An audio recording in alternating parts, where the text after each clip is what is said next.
처음이라 막막한데 뭐부터 해야 하나요? 일단 이제 김선범님께서 대학생이라는 거잖아요. 그러니까 저는 좀 회사 생활을 좀 하고 나서 하고 나서 창업하는 걸 추천하긴 하는데 뭐 그렇다고 뭐 취업도 쉬운 건 아니니까 거기에서도 또 열심히 해야 되니까 일단 뭐 바로 창업으로 간다라는 전제로 말씀을 드릴게요. 이제 이 막막할 때 진짜 좋은 게 뭐냐면 정부에서 운영하는 창업 교육들이 있어요. 그게 되게 많거든요. K-스타트업 들어가면 한번 K-스타트업 들어가 볼까요? 자, K-스타트업 보면 사업 공고가 이렇게 나와 있죠? 여기 한번 들어가 볼게요. 그러면은 여기에서 여기 맞춤형 검색에서 지금 두 번째 창업 교육이라고 있죠? 여기 한번 클릭을 해볼게요. 막 이런 것도 있어요. 여기 성균관대학교에서 하네요. 예비 창업 패키지, 창업 특강, 창업 자금 활용 노하우 100% 모집 안내, 막 이런 거. 뭐 신사업 창업사관학교 10기 교육생 모집. 2019 서울 녹색 창업 초기 기업 역량 강화 교육 및 참가자 모집, 뭐 이런 것들이 있는데, 그러니까 창업을 내가 처음 시작하려고 마음을 먹으면 엄청 빡세단 말이에요. 진짜 뭐부터 해야지? 막 이런 생각이 드는데 제가 봤을 때 이런 케이스에서 제일 먼저 해야 될 거는 일단 창업 교육. 내가 하려고 하는 분야와 되도록이면 연관된 그런 창업 교육이랑 하면 되는데 뭐 꼭 그게 아니더라도 그냥 좀 브로드한 창업 교육도 해도 돼요. 왜냐면 이제 그러니까 뭐냐면은 나 혼자 방구석에서 사업 구상하면 아무것도 안 나와요. 뭐가 나오겠어요. 그러니까 어떤 창업 기회라든지 생각을 발전시키는 것도 여러 사람들이랑 커뮤니티를 형성하면서 얘기하면서 그렇게 발전되는 거지 나 혼자서 되는 건 아니죠. 그러니까 여기에서 뭐 어떤 거든 대표님과 관련된 그런 창업 교육 들어가셔가지고 거기서 좀 나랑 비슷한 사람들이 있단 말이에요. 그런 사람들이랑 이렇게 팀원도 만들고 그리고 저도 비즈니스 모임이 하나가 있거든요. 그 비즈니스 모임을 이제 제가 주도해서 만들었어요. 그래서 이제 서로 사업 계획서에 대해서도 토론도 해드리고 어떤 새로운 사업 지원 사업에 대해서 또 아이디어도 공유하고 뭐 그런 게 있으니까 혼자서 하는 건 되게 힘들어요. 아셨죠? 창업교육 꼭 들으세요. 창업 아이템에 대한 아이디어를 어떻게 구체화시킬 수 있을지 고민이네요. 자, 이거 한번 얘기를 해볼게요. 제가 명색이 창업대학원을 나왔잖아요. 그리고 이제 창업과 관련된 굉장히 많은 그런 모임도 가보고 교육도 가보고 그러면 이제 그 창업 교육을 하시는 분들이 실제로 창업을 안 해본 분들일 가능성이 되게 커요. 되게 웃기죠. 창업을 안 해보신 분들이 창업 교육을 하는 케이스가 예상 외로 되게 많아요.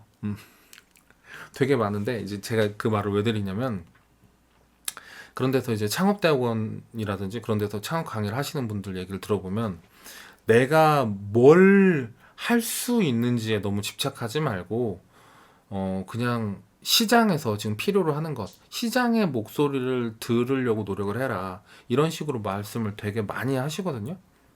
시장에 귀를 기울여라. 자, 근데 저는 그 아이디어 그 생각에 대해서 굉장히 부정적이에요. 내가 할 줄 아는 게 있어야 돼요. 그러니까 무슨 말이냐면 아이템을 고민을 할 때도 내가 할 줄 아는 게 뭘까? 근데 예상외로 우리는 진짜 다양한 분야에서 조금씩 다 할 수 있거든요. 그리고 내가 정말로 강점이 있는 게 정말 예상 외에 어떤 좀 정말 나도 생각하지 못했던 그런 분야가 있을 수 있단 말이에요. 그 분야와 관련된 아이디어를 생각해야 돼요. 자, 왜 이게 중요하냐면 우리가 나와 연관된 그런 아이디어를 생각하지 않으면 그냥 뜬구름 잡는 얘기만 하고 끝날 가능성이 되게 커요. 내 거랑 관련이 없잖아요. 그러면 내가 이 사업과 관련된 백데이터를 확보하기도 굉장히 힘들고 그리고 설사하니 아이디어를 잘 써가지고 사업계획서를 써서 제출을 했다고 하더라도 이게 선정받기가 그죠. 선정받기도 힘들고 선정을 받았다 하더라도 이걸 사업으로 성공시키기가 되게 힘들어요. 그러니까 결국에는 내가 무엇을 할 수 있는가부터 시작을 해야죠. 자, 그런데 여기서 또 중요한 게 있어요. 내가 무엇을 할 수 있는가부터 시작을 하는데 그렇다고 해서 그 결과물이 이번에 내가 사업계획서를 쓰는 그 내용이 지루하거나 고루해서는 안 돼요. 그러니까 예를 들어서 내가 뭐 웹디자이너다 홈페이지 만드는 일은 진짜 잘한다. 그렇게 한다고 했을 때 사업계획서가 내가 홈페이지를 만드는 회사를 만들겠습니다. 이런 식으로 가버리면 당연히 떨어지죠. 전혀 그렇게 가면 안 되겠죠. 그러니까 내가 이제 코딩을 기본적으로 할 줄 아는 거를 바탕으로 해서 거기에서 새로운 아주 프레시한 아이디어가 당연히 접목이 돼야 되는 거죠. 그러니까 이제 시작 자체는 내 거에서부터 나와야 되고 거기에서 다양한 것들을 접목시키는 게 되게 중요하다고 생각해요. 지금 아이템이 안 되면 취업으로 돌려도 자꾸 창업에 미련이 남을 것 같은데 어떤가요? 자, 최영철님, 제가 22살부터 창업을 하고 싶었어요. 그러니까 제가 지금 39살이거든요. 그러면은 17년째구나. 그러니까 제가 이제 군대를 삼사관학교를 갔다가 거기에서 다쳤어요. 남자분들은 아실 거예요. 삼사관학교가 어떤 데인지. 그러니까 제가 이제 생도로 갔었던 거죠. 생도로 갔다가 거기서 군병원 생활만 하다가 다시 또 공익으로 근무를 했어요. 그러니까 이제 좀 그 군 생활이 굉장히 길었는데 그 남는 시간 동안에 책을 엄청 많이 봤거든요. 그러면서 이거 직장 생활 답 없는데 창업을 해야겠는데 그때가 이제 제가 22살, 23살 때였던 것 같고 진짜 온갖 별짓을 다 해봤어요. 예, 길거리에서 뭐 노점상 같은 것도 해보고 뭐 그러다가 망해보고. 근데 이제 그런 것들을 다 해보고 정말로 많은 뭐 사업이라는 걸 도전해보고. 근데 중요한 거는 거의 대부분 다 망했거든요. 진짜 너무 솔직하게 말한다. 좀 있어 보이게 말하는 게 좋은데. 예, 진짜 거의 대부분 다 망했어요. 근데 그래도 좀 평타 치는 것들은 뭐냐면 나한테서 뭔가 나오는 것들 이런 것들이거든요. 예를 들어서 제가 학원을 했을 때는 잘 됐죠. 이제 엄청 잘 된 것까지는 아니지만 잘 됐죠. 근데 왜 그러냐면 그건 나한테서 나오는 거니까 망하진 않는 거예요. 망하진 않는 거죠. 그리고 아까 여기 지금 최영철님 취업을 하고 나서도 이제 미련이 남을 것 같다. 근데 이제 제가 본격적으로 창업이라는 걸 좀 그럴싸하게 하게 된 거는 이제 30살 넘어서요. 30살 넘어서 공공기관에 일하게 됐거든요. 공공기관에서 일하면서 제대로 된 비즈니스 프로세스를 이해를 하게 된 것 같아요. 그 전까지는 사업을 한다고 해도 거의 대부분 장사죠. 그래도 뭔가 좀 그럴싸하게 좀 규모도 있고 그리고 어떤 B2B 비즈니스를 하기 위해서는 기관과 커넥션을 가져야 되는데 그런 것들을 하려면 비즈니스에 대한 어떤 커뮤니케이션 하는 방법을 알아야 되거든요. 하다못해 사업 제안서라든지 뭐 여러 가지 뭐 영수증이라든지 이런 거라도 발급도 해보고 막 그런 걸 해야 되는데 하나도 못 했단 말이에요. 근데 이제 공공기관에 있다 보니까는 당연히 외부 기관과의 커넥션이 되게 많이 생기고 그리고 조직 내부가 어떻게 만들어지는지도 판단을 하게 되고 그 공공기관에 좀 있으면서 그냥 지금의 제가 만들어진 것 같아요. 공공기관에 있으면서 당연히 이제 제가 창업 자금을 또 지원을 해주고 그런 일을 하다 보니까 굉장히 자연스럽게 음, 굉장히 자연스럽게 사업 계획서에 대해서도 좀 눈이 많이 트여진 거고 또 그런 부분에 대해서 제가 또 이렇게 잘하는구나라는 거를 되게 늦게 알았어요. 늦게 알았고.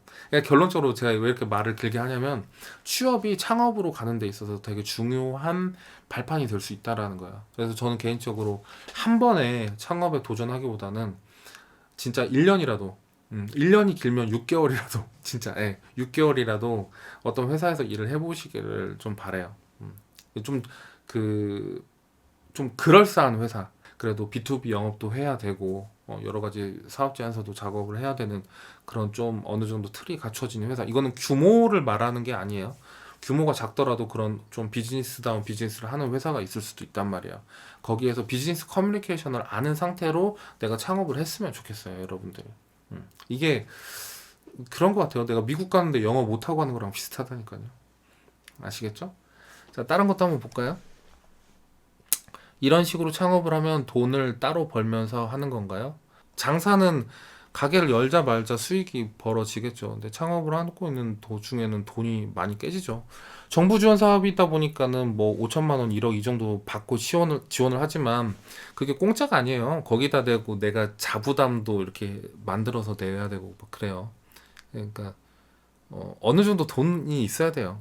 정부 지원 사업이라고 해서 완벽하게 공짜로 진행하기는 힘들고 어느 정도 돈이 있어야 되고 그래서 이제 이 질문에 대한 답변을 좀 드리자면 아이템이 복잡하지 않고 굉장히 단순한 아이템들 있죠. 단순한 아이템이 장점이 뭐냐면 수익이 바로 나요. 수익이 바로 난다라는 장점이 있어요. 그러면 그래도 그 이제 정부 지원 사업으로 했지만 그거를 팔아가지고 내가 수익을 내면 그건 내 돈이거든요. 그러니까 수익이 바로 나니까 아이템이 복잡하지 않고 단순한 거는 굉장히 장점이 있죠. 뭐 그렇게 해서 유지시킬 수도 있겠죠.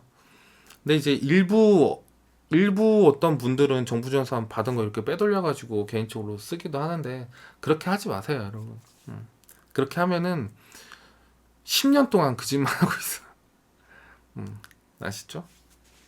자, 다음 거. 안녕하세요. 예비 창업 패키지 같은 지원 사업의 경우 창업 아이템으로 브랜드 창업도 가능한가요? 정확하게 얘기를 드리면 일단 브랜드 창업이라고 대표님 얘기를 했는데 이게 제가 봤을 땐 의류 브랜드 같기는 한데 요렇게 이해를 하시면 돼요. 우리가 이제 비즈니스 현장에서 돈을 버는 방법은 두 가지인 것 같아요. 뭐냐면 하나는 외주. 그러니까 어떤 기업이 자기네 사업을 할 때 이제 전문적인 도움을 받을 때 외주를 하죠. 외주를 통해서 돈을 버는 법. 또 하나는 내가 내 브랜드를 가지고 시장에서 이렇게 내 걸로 이렇게 밀고 나가는 거. 근데 여기서 시장은 그냥 일반 그냥 커스터머일 수도 있겠지만 기업이 될 수도 있겠죠. 어떤 식이 됐든지 간에 외주로 가느냐 아니면 내가 이제 내 브랜드로 확보하느냐 이 두 가지로 돈을 버는데 정부 지원 사업은 외주를 하겠다고 하면 돈을 주지 않아요. 아시겠죠? 브랜드만 돈을 줘요. 그러니까 이 질문 자체가 좀 문제가 있는 게 브랜드 창업도 가능한가요가 아니라 정확하게는 브랜드 창업만 가능한 거예요. 외주로 뭐 하겠다라고 하면은 이제 지원을 기본적으로 안 해주죠. 근데 외주도 예를 들어서 내가 브랜드가 있는 외주면은 또 다르겠죠. 내가 이 제품 라인업을 딱 갖춰놓고 그리고 외주 업체로 이렇게 나가는 거는 사실 외주라기보다는 내 브랜드로 제품이 나가는 거거든요. B2B 영업이 되는 거죠. 그런 경우는 이제 괜찮겠죠. 그러니까 이게 외주를 하시는 그런 대표님들이 많이 갖는 문제인데 외주를 하는 게 수익은 금방금방 나와요. 외주를 하는 분들이 수익은 금방금방 나오는데 이분들의 단점이 브랜드 확보가 어려운 거예요. 그래서 이분들이 사업계획서를 못 써요. 브랜드를 확보하는 그런 내용으로 사업계획서를 써야 되는데 그게 아니라 나는 이 업체랑 이런 외주도 해봤고 이런 디자인 외주도 해봤고 이런 홈페이지 제작도 해봤습니다. 이런 식으로 사업계획서가 돼요. 그럼 이 사업계획서에서 너 뭐 하겠다는데 뭐 이런 말 듣는다니까요. 이걸로 너 뭐 할 건데 이런 말 듣는 거죠. 그죠? 그래서 결론은 내가 시장에서 먹히는 그 브랜드 하나의 아이템, 하나의 프로젝트로 그러니까 제 영상을 보시면 그런 내용이 있거든요. 하나의 프로젝트로 지원을 하는 거라고. 그 프로젝트로 지원을 해주는 지원 사업이라고 생각을 하시면 될 것 같습니다. 자, 다음 거 한번 볼까요? 이우진 대표님, 안녕하세요. 제가 며칠 전 청년 창업 자금 대출이라는 걸 알고 알아보니 1억 대출에 이율 2% 망하면 갚지 않아도 된다고 하더라고요. 혹시 청년 자금 대출에 대해서 아시나요?